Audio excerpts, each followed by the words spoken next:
When I married my husband, I was a young and stupid girl. It seemed to me that my husband would always be as cheerful, kind and loving as he was before the wedding. But in 10 years of marriage, he has changed a lot. My husband is a prominent, handsome man. He is charming and can charm anyone. Besides, he is a good musician. Many women and girls were crazy about him. At first he did not look at anyone but me, but gradually he began to look at other women, and then he began to walk at all. He was not stopped by my tears, nor by our 2 children, who, although they were small, understood perfectly well that not everything was going smoothly at home. When he cheated on me for the first time, then almost on his knees he begged to forgive him, swore that this would not happen again. I was very upset and offended, but then I loved my husband, therefore, hearing his, as it seemed, sincere promises, I forgave and did not leave home. Although all my threats then were by and large just words. Where could I go with 2 small children? Then my husband began a second romance on the side, a third, a fourth.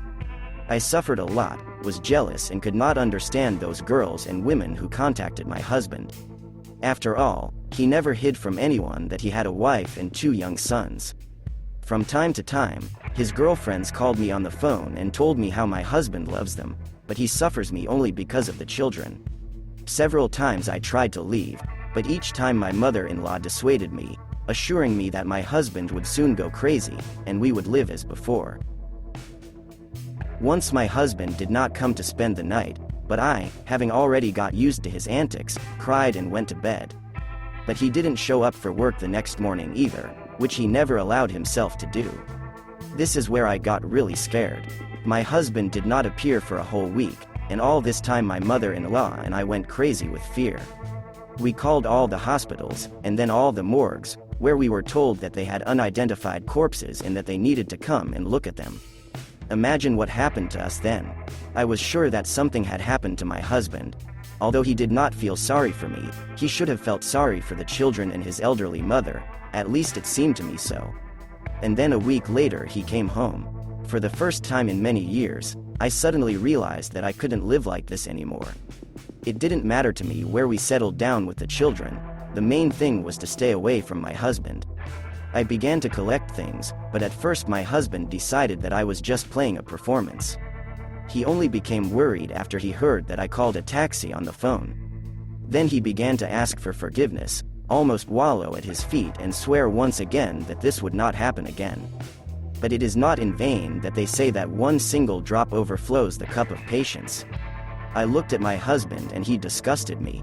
I suddenly felt the joy of realizing that in an hour I would be rid of all these problems forever. I will be able to live in peace. I will not have to endure insults and humiliation. I will not have to cry. Apparently, my husband felt my determination, because he fell to his knees and swore by the health of our children that he would never cheat on me again. After these words, I still forgave him and stayed. And how can you not believe a father who swears on the life of his own children? For almost a year we lived with him, as before. The whole family went fishing, went hiking, constantly visited theaters. The children have become calmer, and they have made progress in their studies. They were happy for us and were happy. One day my husband said, "What a fool I was, because I always knew that all women are the same. And why did I start such a bunch of mistresses? After all, you are my smartest and most beautiful, and I am terribly lucky that I met you." And about a month after this conversation, my husband called me a false name. Then he tried to translate everything into a joke, but I realized that he had someone again. But my main misfortune was ahead. A few days after my husband's joke, there was an accident in which our children died. I am sure that my husband is to blame for this misfortune. He swore on the life of his children and did not keep his word.